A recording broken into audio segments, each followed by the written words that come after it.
So welcome everyone. My name is Terry Hecker and I'm the MCW Wellness and Benefits Coordinator, and I'm happy to have you join us today. We are going to be covering a financial topic, the retirement rules of thumb, and we are excited to have Tim Shirk back. He's done a number of sessions for us, and some of you may be familiar with him. He provided facilitated some of the sessions for us last year. He is with Francis Investment Counsel.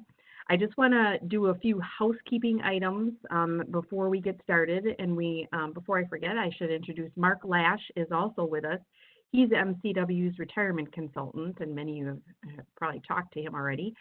But a few housekeeping items, just so you're aware, you are muted upon entry, so that Tim can facilitate the session without a lot of background noise, etc. However, we do encourage you to use the Q&A if you have any questions as we go through the presentation. What we will do is wait to handle the questions until the end, but you're welcome to type those in, and then Mark and I will identify those and provide those to Tim at the end of the session. So the Q&A should be down towards your bottom right-hand side of your screen. And I'm going to hand it over to Tim so we can get started. So thanks for joining, and let's go for it. Thank you, Tim. All right. Well, thank you, everyone, for attending, your time and attention. I appreciate it. My name is Tim Shirk. I am a certified financial planner with Francis Investment Counsel. Thank you, Terry, for having me. Today we're going to talk about retirement rules of thumb. And these rules of thumb have always been a way for you to determine, how do I measure up? And we're going to explore the origin of some of these rules of thumbs. We're going to explore some of their weaknesses and talk about ways that they can be fixed. My goal is that we leave today with you having a little bit better idea using these rules of thumbs, how you measure up, but also to the extent that they don't meet up to your need, that you're able to see how you can go further than the rule of thumb to decide whether or not you're on pace for retirement. I'll mention one more thing. As we answer questions, my email address does appear on the last slide of this presentation. So when we get there, please feel free, write that down, copy it down. If you have any questions about this presentation or something I said during this presentation, please feel free to shoot me an email. I'll be happy to reply to that. First of all, let's dive in, though. What is a rule of thumb? A rule of thumb is just a rough, practical method or of procedure. I think of it as, using my thumb to gauge the size of something as opposed to holding a ruler up to something. It's not a scientific or specific kind of practice. It's something that's more rough, but it'll get you in the ballpark. And the reason we do that is aptly stated by Warren Buffett. It's better to be approximately right than precisely wrong. So these rules of thumbs will help you get in the ballpark, I'd like to say. Now, the origin of this word is very hotly debated, sometimes very hotly debated. My favorite is going back to the 16th century. Most convincing theory is it was used as a guide for approximate measurements. I've also heard that brewers used it for determining the temperature of their brew. And there are other ones that are even more sometimes problematic. But we'll leave it there. The rules of thumb that we are going to look at today are savings rate, stock exposure, account balance, wage replacement ratio, withdrawal limit, Social Security draw age, and Medicare. Let's dive right in. Now, you'll know from my previous presentations that I really like to bring some kind of inexpensive and sometimes bad for you motivation for engagement, right? Smarties Candies comes to mind because I want to draw you into engagement. And unfortunately, I'm not able to do that this time because we're meeting remotely. But I want to go ahead and offer you the opportunity to answer some of these questions I would have posed live because it'll help you decide how close am I to understanding the rules of thumbs related to retirement. So I'll give you the first one, and that is savings rate. According to the savings rate rule of thumb, how much of your income do you need to save each year to be ready for retirement? Is it 5, 10, 15, or 20%? And the answer is, with any rule of thumb, well, it depends, but the answer is 10%. That is the rule of thumb.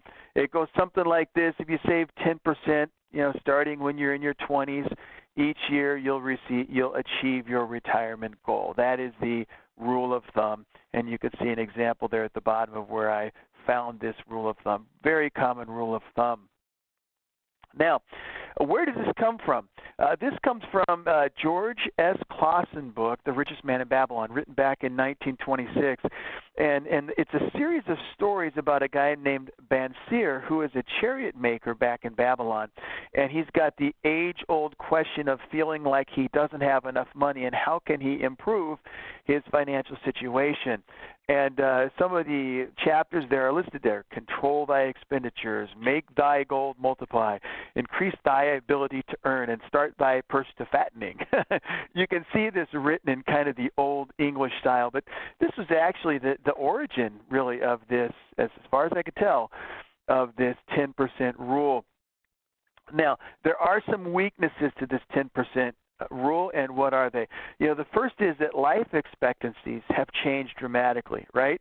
Since 1926, for certain, we're living longer, but even, over the last couple of generations, we're tending to live longer.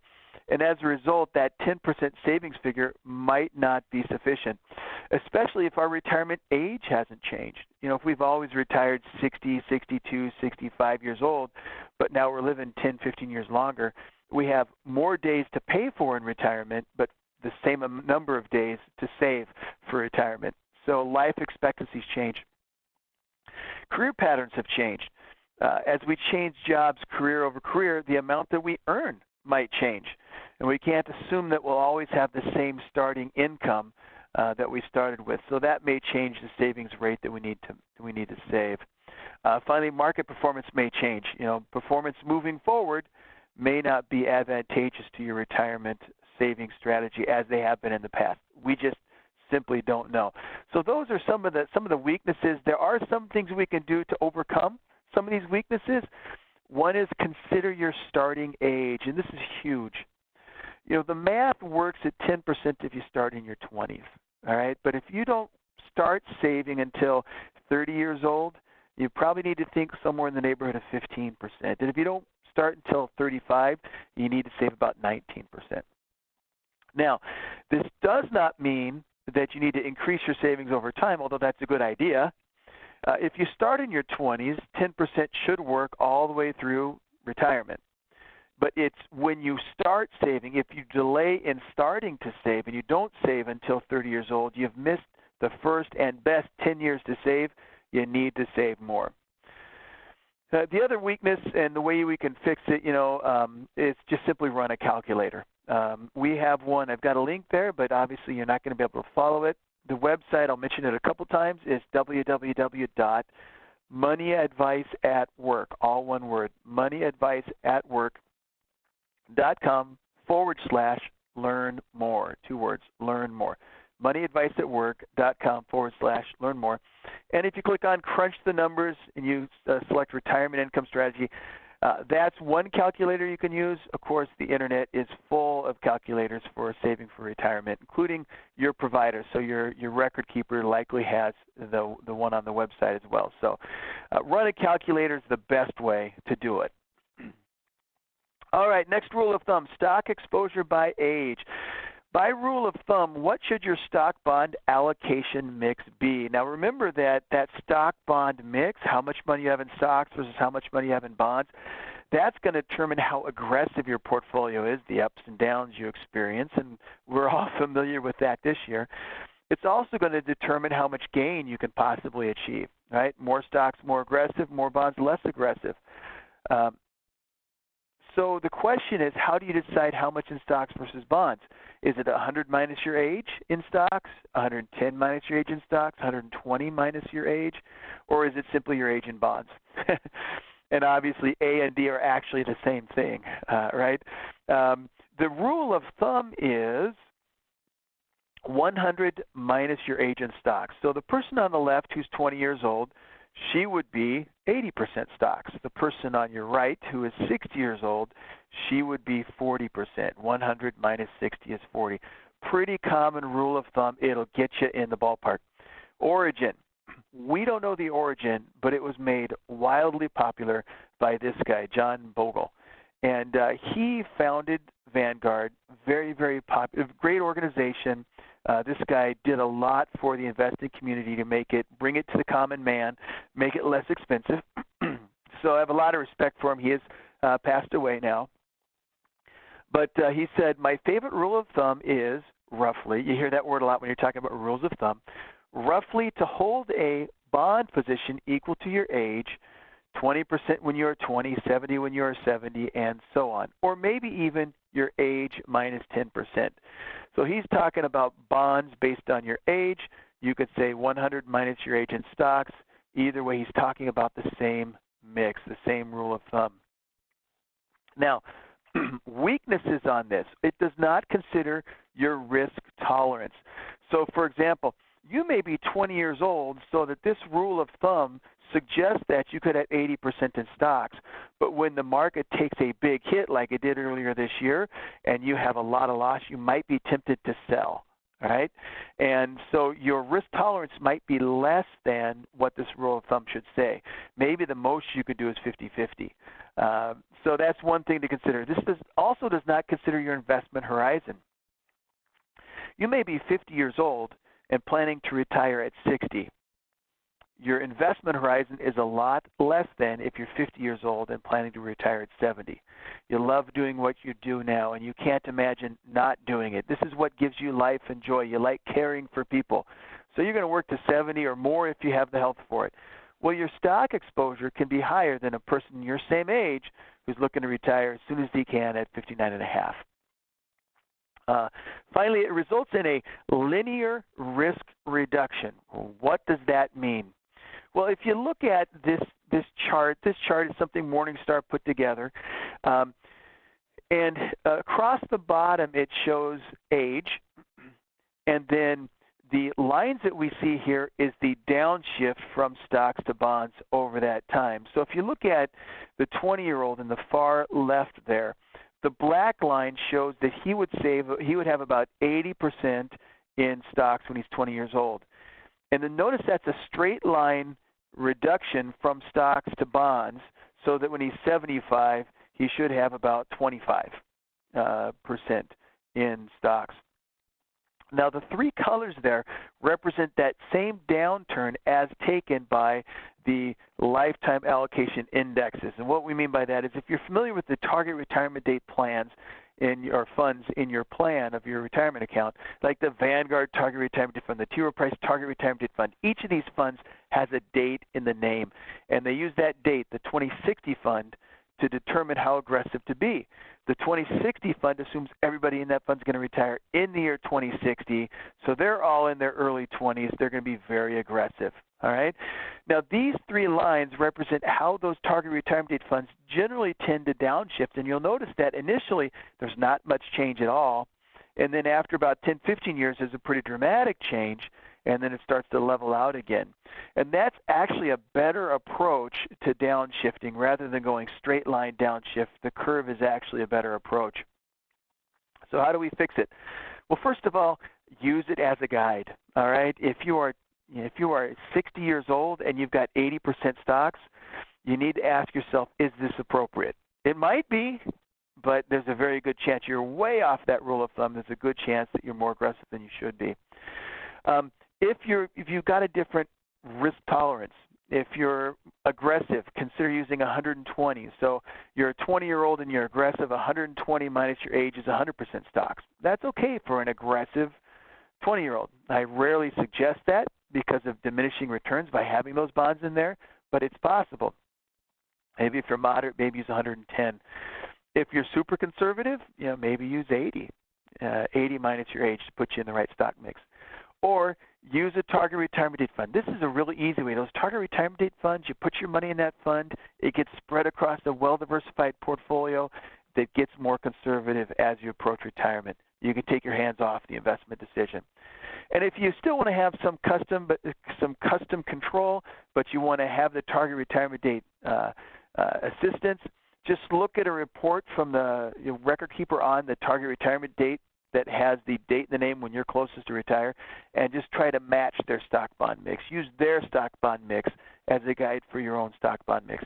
That way, if you want to be more international or more domestic, you can, but you can still use their input in terms of how much to have in stocks versus bonds. All right, account balance by age. This is when Fidelity's kind of really developed quite a bit. According to Fidelity, you need 1 times your annual income starting at 30 years old.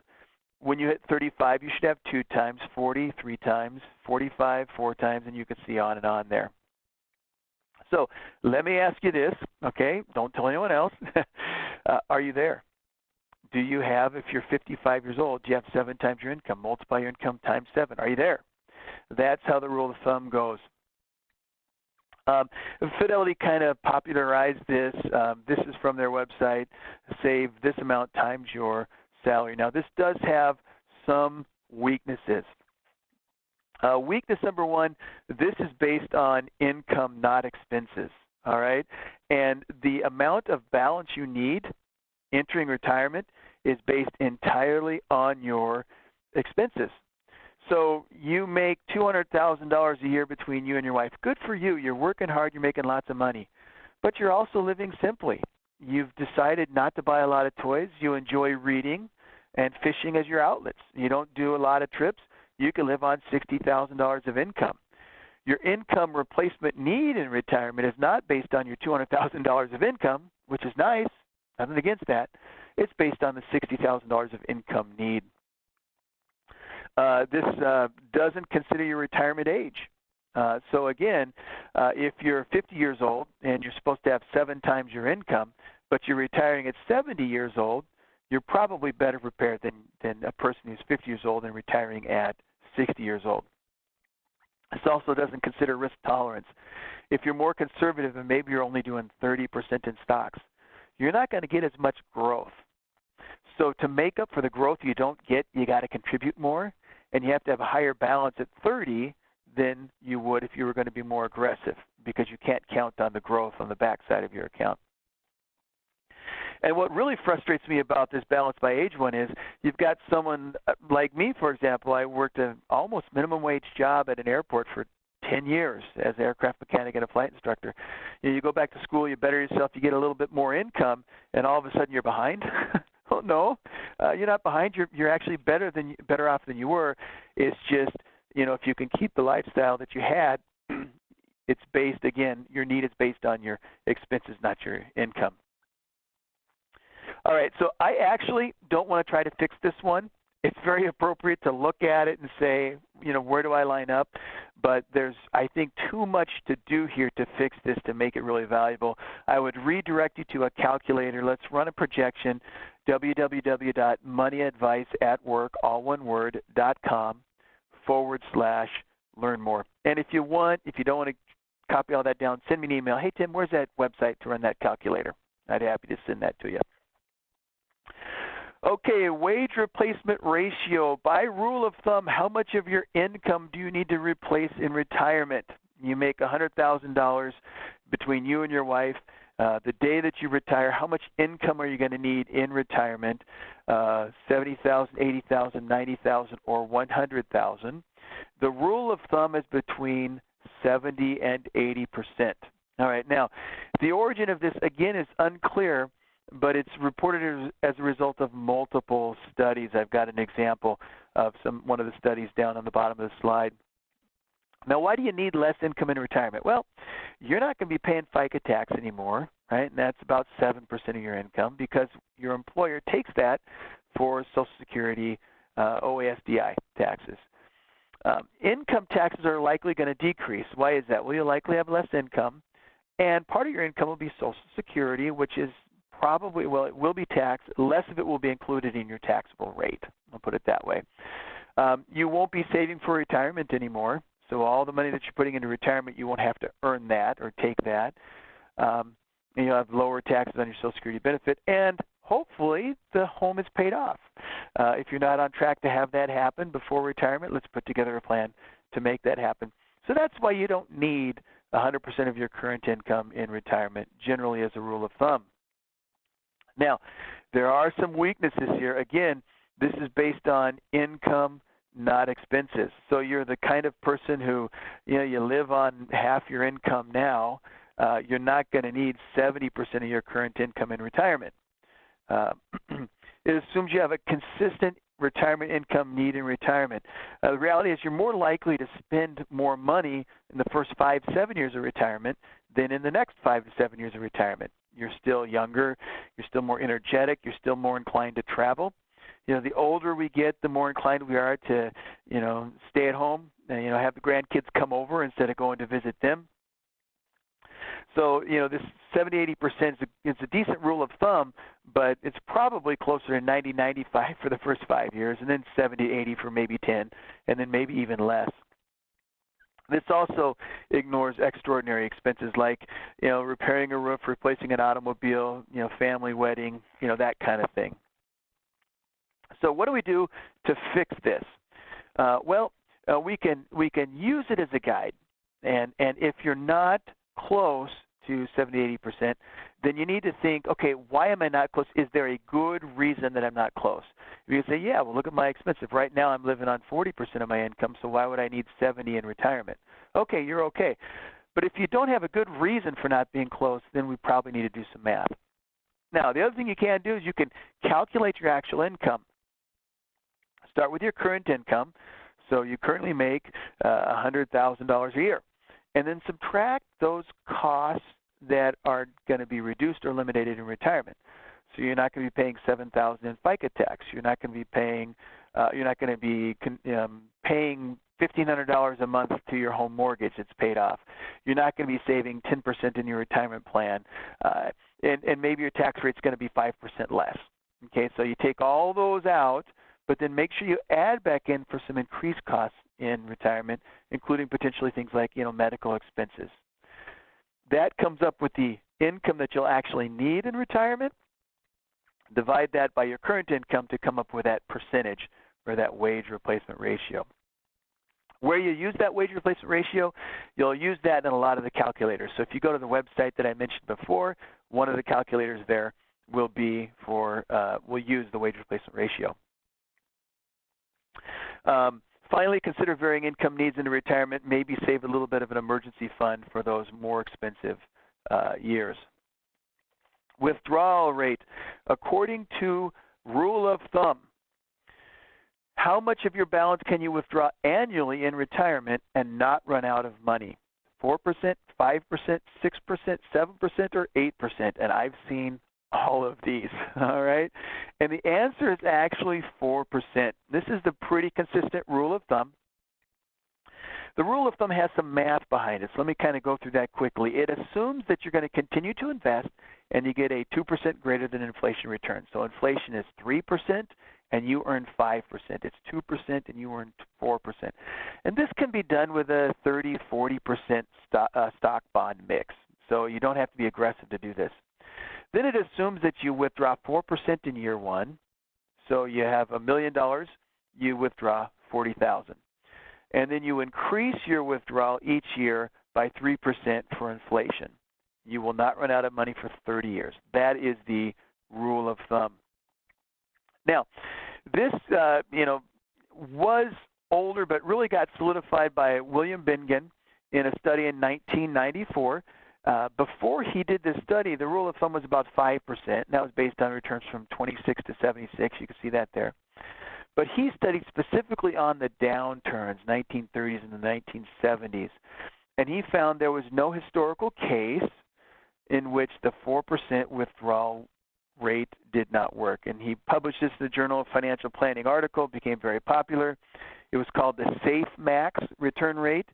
He actually revised it in 2006 to be 4.5% if you're tax-free, 4.1% if it's taxable. Now, this actually rule of thumb was revisited by the Fidelity folks in a Fidelity study as of August 13 of 2018. They looked at 776 completed 28-year periods, and 4% worked for most of those markets, all right? So a whole bunch of different 28-year periods. If you had those 28 years as your retirement years, 4% worked for most of them, all right? So what are the weaknesses Well, again, this does not consider varying life expectancy. All those periods Fidelity studied were 28-year periods. If you retire at 60, you might live to 100. That's 40 years. You say, I'm not going to live to 100. My wife's grandmother is 102 years old and still kicking, and she'll tell you about it. Love that lady. It also ignores variable cash flow needs. Some years are more expensive than others, and in those more expensive years, you're going to need more income. Again, 4%, it may be too tight or too loose. It might be that you, because of how well prepared you are, you could draw more than 4% if you wanted to. And by restricting you to 4%, we're not letting you do other financial things that you otherwise would do. So it can actually be too restrictive. So how do we fix it? Well, the first thing you do is consider life expectancy. And, if you think your life expectancy is going to be shorter, grandpa and grandma and uncles and aunts, they're all dying of the same heart disease, and I've got early onset of it. None of them made it into their 80s. Well, maybe you don't need to do 4%. If you think you might do longer than 30 years, maybe you want to do 3.5%. 3.5 almost gets you into the realm of indefinite. We don't want to really put a year on that, but 3.5%, depending on inflation, will suit pretty much everybody. Again, there are income stream calculators, again, at the website I mentioned before, moneyadvicework.com/learn more. You can run that and see what kind of distribution you can take and how long that will last. All right. Social Security break-even date. According to the Social Security break-even rule of thumb, reaching what age will make delaying benefits valuable? Let me kind of set this up a little bit. If I start drawing benefits at 62 years old, I'm going to receive more benefit checks, but they're going to be smaller. If I wait till 70 years old, I'm going to get fewer benefit checks, but they're going to be bigger. So at what point does fewer checks at a smaller amount, or more checks at a smaller amount, equal the same as fewer checks at a bigger amount? All right? And the answer to that is generally the rule of thumb is about 80 years old. All right? Generally, if you live longer than 80 years old, you will benefit from delaying your Social Security benefits. Now, the weaknesses of this assumes your life expectancy is a known factor, a known number. So, yeah, it's nice to know if I outlive 80, I should wait to draw my Social Security, but at the same time, when I'm 62, I have no idea if I'm going to make it to 80, right? All sorts of things happen, and you just don't know. So that really doesn't help. It also is a little bit too general. It doesn't consider intermediate ages. That's generally a 62 versus 70 kind of thing. I found this in a Kiplinger article that was very valuable. You can see there, if you're comparing the year, taking it 62 on the left column versus 63, the second number on the second row, the break-even age is 77. If you're considering 62 versus 70, you're looking at 81 years old. So depending on which span, you can kind of see what the break-even age would be generally for you. So, but you can see that it's all hovering around 80. It's between 70, 70, and 85. What I like about this is it does get you in the ballpark. All right, it does again communicate that the longer I wait, the better I am if I have a longer life expectancy. But there is one more weakness, and that is it does not consider the impact of the timing of the spousal benefit. If you are married and you may not live past 80 years old, but your spouse is likely to live past 80 years old, he or she will benefit by you delaying, because if you were to pass away early, she or he would be able to take either her own benefit or yours, whichever is the largest. So there are some cases where, husbands, maybe we die sooner, just statistically it's a thing. And, maybe I might not outlive 80, but my wife is very likely to outlive 80. In that case, it might be a good idea for me to wait until 70. Even though I don't outlive my break-even age, she will. So there are other things to kind of consider. How do we fix it? Use as a guide. Again, it'll get you in the ballpark. Consider your life expectancy. run an online calculator. There's a bunch of them. There's one down there at the bottom, Social Security Benefits Calculator at aarp.org. They got a good one. And then diversify the timing with your spouse benefits. So maybe one spouse draws at 62 and one spouse draws at 70 to kind of diversify that risk of not outliving your life expectancy. And then don't underestimate the value of inflation-adjusted lifetime income. It is just hard to draw your Social Security and invest it in a way that will do better for you than Social Security actually does. So Social Security, as much of the bad press as it gets and as some of its management may deserve, it is a powerful benefit. And so if you can delay, if there's not a pressing need to start drawing, I would say by all means, delay if you can. Okay, Medicare enrollment. You should enroll in Medicare when? Is it within a 7-month period surrounding your 65th birthday? Is it during the general enrollment period, January 1st through March 31st of each year? Or is it during a special enrollment period? And those of you that know Social Security are scratching your heads because all three of those are true, right? There actually isn't a good rule of thumb for when to enroll in Medicare. Now, I did see something. I would love this to start to become a rule of thumb. So I'm going to suggest this as a rule of thumb. This comes from Joe Baker, president of Medicare Rights Center. I don't know if he got it from someone else, but this is the place I can attribute to it first. If you are eligible for Medicare, you should consider it to be your default primary coverage. That should be your rule of thumb. Now, the next part is italicized. If you are going to decline Medicare, think very carefully and take the time to really understand all the rules. It may be far better for you to stay with the Medical College of Wisconsin insurance. It absolutely may, okay? But if you're going to do that, make sure you think very carefully and take time to really understand all the rules, all right? Now, I got to tell you, Medicare is complex, and I am not an expert in Medicare, all right? So if you want to, there are some organizations. I'll give you the name of one. There's an organization out in Pewaukee, Wisconsin. It's called 65 Incorporated. And they do for Medicare what my company does for retirement, and that is they are an independent advisor. They don't sell any products. You hire them to provide you with advice related to Medicare. Now, you can get advice from your providers as well. Insurance companies that sell supplemental insurance will also run seminars for when you should draw, and they'll even have people that will provide you with recommendations related to your situation. You can do it that way as well. The 65 Incorporated, they will interview you, and they'll ask you questions related to your health, your prescriptions, what state you're going to retire in, what kind of health practices you have, and then they'll come up with recommendations as to what's best. There's a cost involved, so offset that. We did send an advisor through that who was over 65, and it was valuable for him, but there's a cost. So if you can't come up with the rules yourself, and if you're not really clear about the rules, then consider Medicare your primary coverage or hire someone to help you do that, all right? Now, I do want to talk through kind of the enrollment periods. We did mention them already.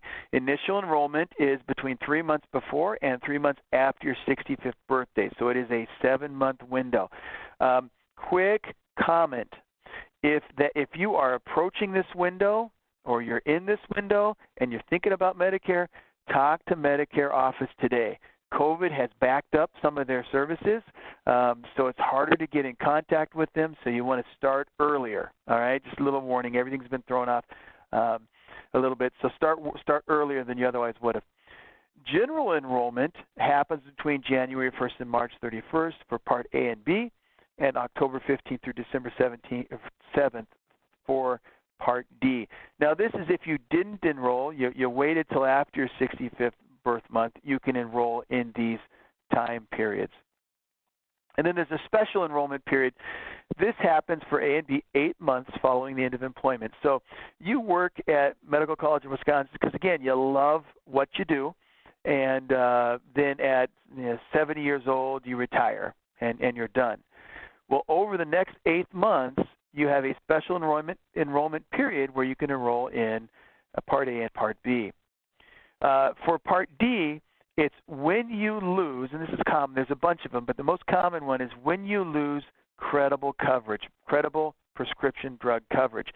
That may be because you retire.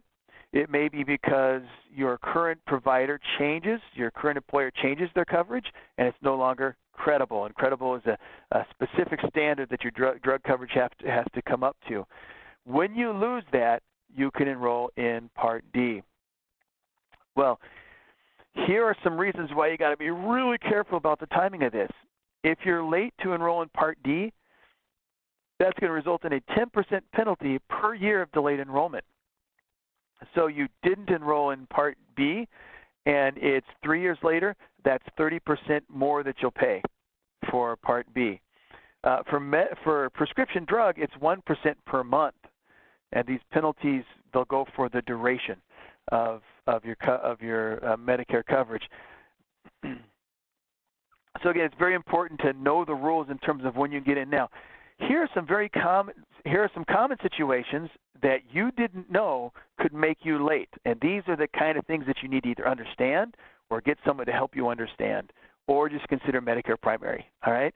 Number one, COBRA coverage can be carried for 18 months. So you leave Medical College, Wisconsin, at 68 years old, and you've been using their insurance coverage until you're 68.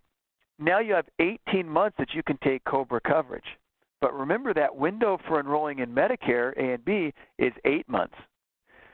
Now, maybe you don't know if you're going to be employed somewhere else, or maybe you're going to start your own practice. You don't know what's going to happen, so you take COBRA to give you some time to think. And you're trying to put something together, it doesn't work, and you find yourself 10 months later, you still have COBRA coverage, but if you choose to enroll in Medicare, you're past your 8-month window for your special enrollment period, and you're going to have to wait to the next general enrollment period. So there may be a gap in coverage, and you may find yourself incurring a penalty if you delay for a year. And again, that general enrollment period, even if not late, signing up January 1st to March 31st, it could result in a gap because coverage starts July 1. So you quit work in March 31st, you enroll in Medicare March 31st, but Medicare doesn't kick in until July 1. You got 3 months of coverage gap. So think about that when you're thinking about retiring after 65 and getting into Medicare. It might be valuable to work another 3 months so that you're covered until July 1. Credible coverage. This is another I didn't know situation.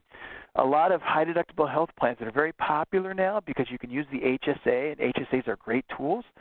So you stayed in your company plan because they had a high deductible plan, and you like being able to save in the HSA. And you know once you get in Medicare, you can't save in the HSA anymore. Well, often their drug coverages are not credible, all right? They don't rise to the level of coverage that are required to be considered credible. Not that they're not good, it's just Medicare doesn't call them credible. Now, that provider is required to send you notification of the status of their coverage. It is credible or it is not credible. But frankly, how many of us don't read all the stuff that comes into our mailbox, right? So you need to know, is my prescription health care credible? I might have it between 65 years old and 70 years old, be very happy with it, only to find out that it wasn't credible, and so there was 5 years of late enrollment into prescription drug. That could be very costly. There's more. This is not an exclusive list. There's filings that you have. There's forms you have to complete for each employer.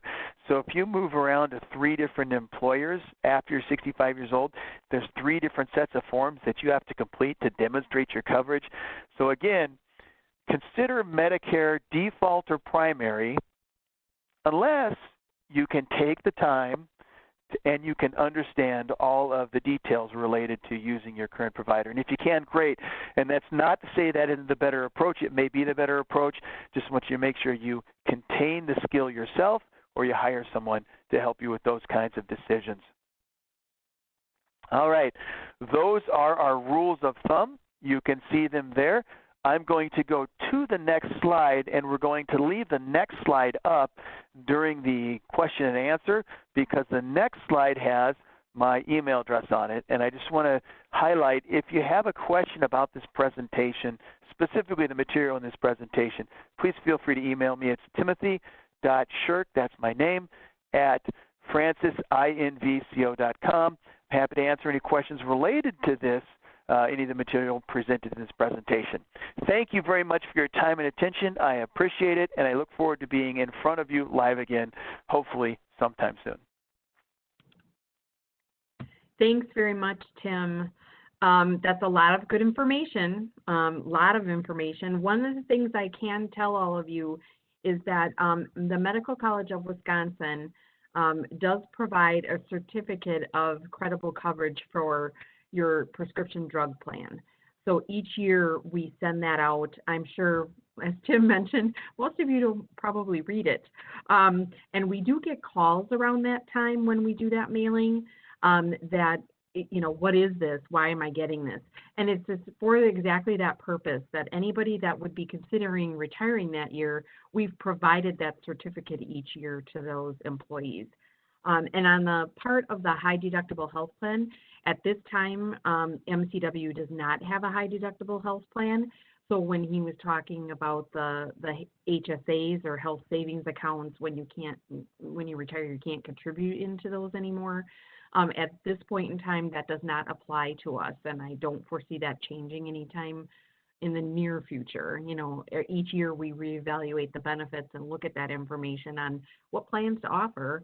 But at this point in time, we do not offer an HDHP, high deductible health plan. I don't believe we have any questions. Oh, maybe we do. Let's see here.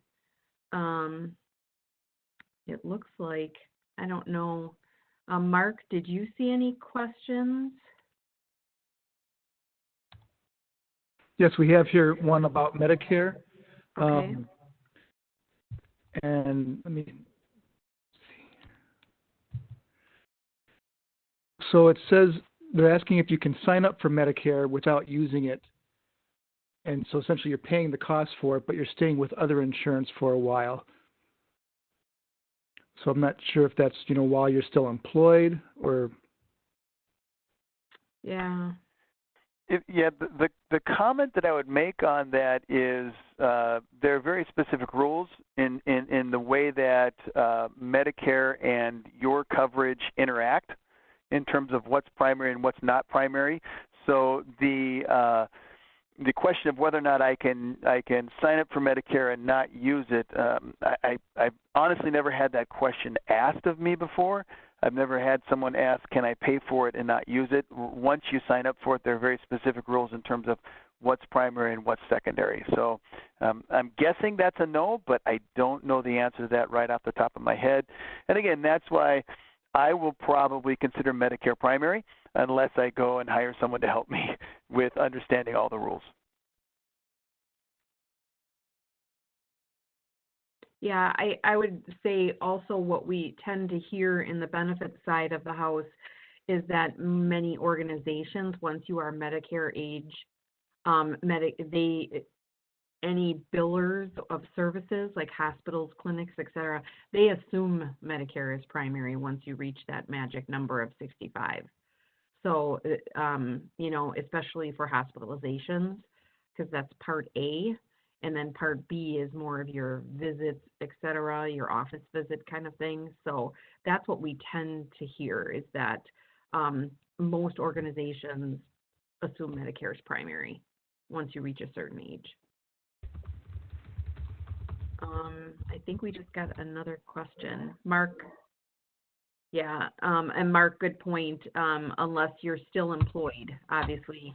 We have a lot of people that stay past age 65, and then if you are still actively working, then Medicare is not primary. The MCW coverage would be. Let me jump in there and just say, when I say the rule of thumb is you should consider Medicare your primary, I'm talking about the decision, right? You know, should I use Medicare or should I continue working with the Medical College of Wisconsin's insurance?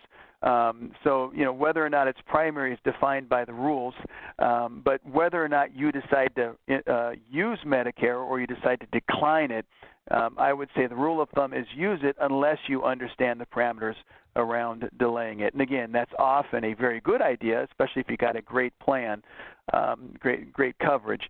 But just make sure you understand the rules surrounding when you actually will enroll and what you need to know in the meantime related to documentation and drug coverage, that kind of thing.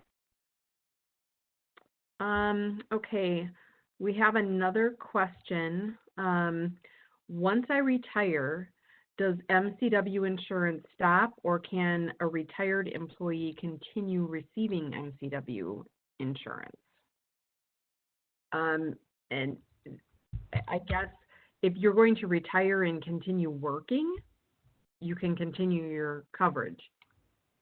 If you're truly retiring where you're no longer working, then you are offered COBRA as an option, but also it depends upon your age. I don't know if you want to elaborate at all, Tim, because there's a number of variables there that play into this. The way I heard that question was, does medical college allow you to continue to use their insurance after retirement? Is that the point of the question? It sounds like it to me as well. Yeah. So, you like I said, you could use COBRA and continue to pay for up to 18 months. That is the rule. But be really cautious about that because COBRA is not considered coverage by Medicare. So you really have an 8-month window. You are covered by the insurance, but as far as the special enrollment period and being able to enroll in Medicare, that has to happen within 8 months. So you can, but again, understand those rules very carefully, before you try to take advantage of that. As far as medical college allowing you to continue to use, I think COBRA is the only way. Then is what you're saying, Terry. Yeah, we have some rules, and I would recommend you go look at those. I believe they are on the 403B page and on the health plan page. There's information because we do have some allowances that before you turn 65, based on your years of service, you may be able to continue coverage. But it's under the retirement or retiree benefits section. So I would encourage people to go on InfoScope under the retiree benefits section and read a little bit more about the options to, or what qualifies to continue that coverage through MCW. Okay. Next question is AARP has add-ons to Medicare. Is that recommended? And I will say that I cannot speak to. I don't know, Tim. I'm not familiar with exactly what those are, and I can't speak to those. Tim, do you have any? Yeah, that's very similar to asking the question, do you like mammals, right? I think whales are cool, and I think rats are kind of pests. And so to say AARP's got some add-ons, I don't know them well. There are some really good ones, and there are some really not so good ones. So I would have to default. I personally would have to default to either my own provider, and so you can check with your provider, or in someone like a 65 Inc. They may be a really good idea. I just can't speak to that. It's a fairly general question, and I'm not a Medicare expert. I can see some red flags, kind of point you in the right direction. That's probably the best I can do. Let me just observe though, in a presentation about retirement rules of thumb, all the questions are focusing on Medicare, and there's a very good reason for that. Medicare is not simple. Okay, so start early. If you're thinking about if you're 3 months, actually 4 months out of turning 65, start looking early. Yeah, we do have some resources on the retiree benefits page as well. There are some organizations that can assist you. Tim mentioned the 65 Inc. Organization. We have 2 on our website that you might find helpful as well, to contact them, and they can assist you. Next question. I am a bit confused about what age I really need to retire. I plan on retiring. Thought it was going to be 65. They were born in 1971. Should I plan more on retiring at age 70? Yeah, so that's a great question. The answer to that starts with you can retire whenever the heck you want. It just depends on what kind of lifestyle you want to have, right? So, you can't start drawing Social Security until 62, so that's kind of been the retirement age that we've used in the past. You may be familiar with the full retirement age of Social Security actually changing. So now if you were born in 71, your full retirement age is going to be 67 years old. That's when you no longer experience a reduction in Social Security because you retire early. Your retirement benefit from Social Security increases each year you delay all the way up to 70. All right. So, the answer to the question of when am I going to retire, the answer to that is, well, when are you going to be ready to retire? And so what I would do is I would, first of all, figure out what kind of income you're going to need in retirement. And the only way to do that for you right now is to look at how much you are spending now. So if you're running a budget, look at your budget, take out of your budget all those things that are not going to be retirement expenses. If you've got kids, my rule of thumb is the first kid is $10,000, the second kid is $8,000, all the rest are $6,000 of expenses. That's feeding them and clothing them and giving them medical treatment and all of that kind of soccer clubs and whatnot. We talked about some of the taxes being lower, paying off your house. Come up with what your lifestyle today would cost if you didn't have the expenses you're not going to have in retirement. And then we need to run a calculator. I would start at 65. Am I going to make it at 65 with my current plan? Will I have enough of a balance to draw from that I'll be able to live for 30, 35 years in retirement? If the answer is yes, use 65.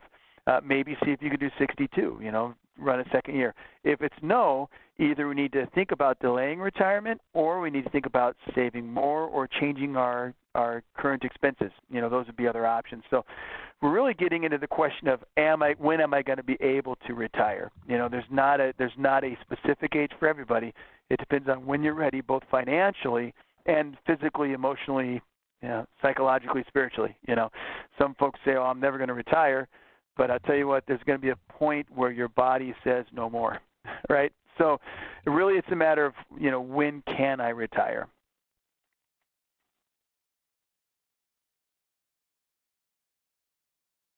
Okay, have another question. What happens when one enrolls in Part A while employed full-time at MCW and in the MCW health plan? So they are both employed full-time and still in the health plan.